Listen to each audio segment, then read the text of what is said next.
আমি ভিডিওটো ফাৰ্ষ্টৰ পৰা চাওঁ। চ' ফাৰ্ষ্টৰ পৰা চোৱাৰ আগত মই আপোনাক ক'ব খুজিছোঁ যে আজি ব্লগটো মই আপোনালোকক ষ্টাৰ্ট কৰিব ওলাইছোঁ।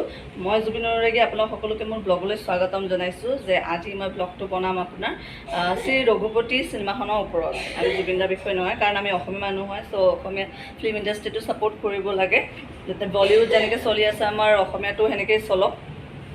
চ' সেইবাবে মই তাতে যাই কিনে আপোনালোকক দেখাম যে মানুহ কিমান হৈছে আৰু দুই এটা শ্বৰ্ট দেখাবৰ কাৰণে চেষ্টা কৰিম। চ' কেনেকুৱা হৈছে আপোনালোকে চাই গম পাব। চ' লেটছ গ' টু ষ্টাৰ্ট মাই ব্লগছ।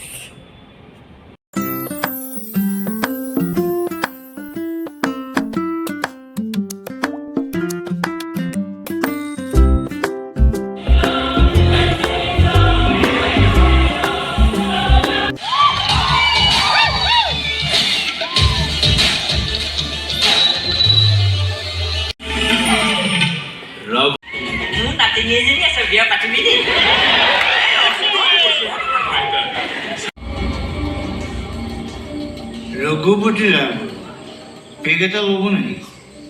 মোক কেৱল এটা প্ৰশ্নৰ উত্তৰ লাগে স্যাৰ। আপোনালোকে কাক প্ৰটেক্ট কৰিবলৈ চেষ্টা কৰি আছে? চাকৰি কৰিলোঁ বুলি চকুৰ আগত কিমান আৰু অন্যায় সহ্য কৰিম। চিএছ অফিচাৰৰ যদি এনেকুৱা অৱস্থা হয়, তেনেহ'লে ভাবিছোঁ আমাৰ কি অৱস্থা হ'ব পাৰে। চাকৰি শেষ দিনকেইটাত অন্ততঃ এজন সৎ অফিচাৰ। নমস্কাৰ ছাৰ, মোৰ আপোনাৰ লগত এটা বিশেষ কথা আছে।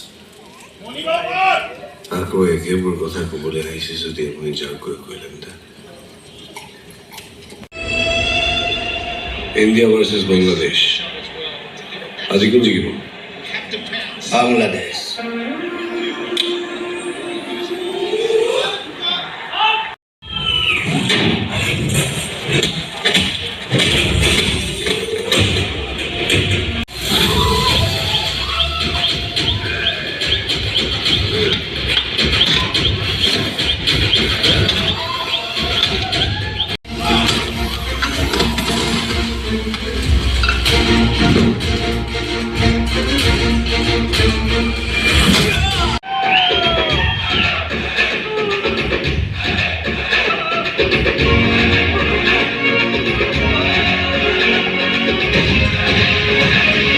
কম যে মোক আলকাফৰ মানুহে বান্ধি থৈ গৈছে।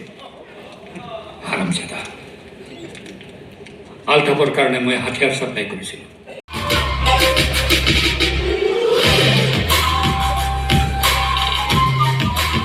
হিৰো মৰি গ'লে চিনেমা কেনেকৈ হ'ব?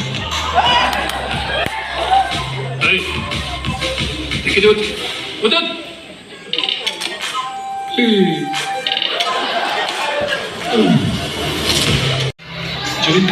জুবিনদা আহিছে।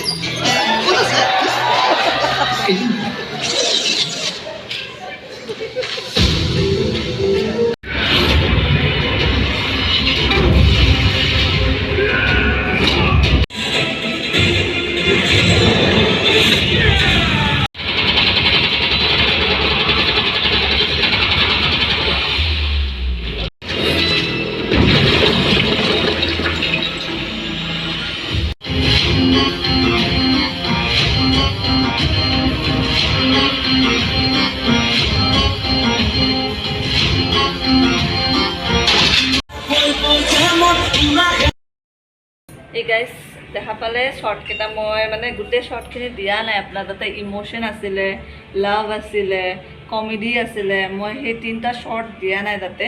তো গোটেইখিনি দিব যদি চাব বিচাৰে তো আপোনালোকে হললৈ যাব লাগিব। মই জাষ্ট একশ্যনখিনি দিছোঁ, কাৰণ গোটেইখিনি যদি দিওঁ কষ্ট বেয়া হ'ব। চ' যাক একদম পেচা বাচুল মুভি হয়, বহুত ভাল হৈছে। ব্লকবাষ্টাৰ মুভি বুলি ক'ব পাৰোঁ মোৰ ফালৰ পৰা। বেলেগৰ কথা মই গম নাপাওঁ, মোৰতো ভাল লাগিছে, বহুত বেছি ভাল লাগিছে। হাউচফুলো আছিলে, মই টিকেট পোৱা নাছিলোঁ। মই অনলাইনৰ পৰা আপোনাৰ 200ৰ টিকেট দুটা লৈছিলোঁ আৰু এক্সট্ৰা চাৰ্জো কাটিছে তাতে আপোনাৰ। মই অফলাইনত নাপালোঁ। চ' জলদি জলদি যাওক আৰু চিনেমাখন চাওক আৰু কেনে পাইছে মোক কমেণ্ট কৰি জনাব, লাইক ছাবস্ক্ৰাইব কৰি দিব। চ' বাই বাই।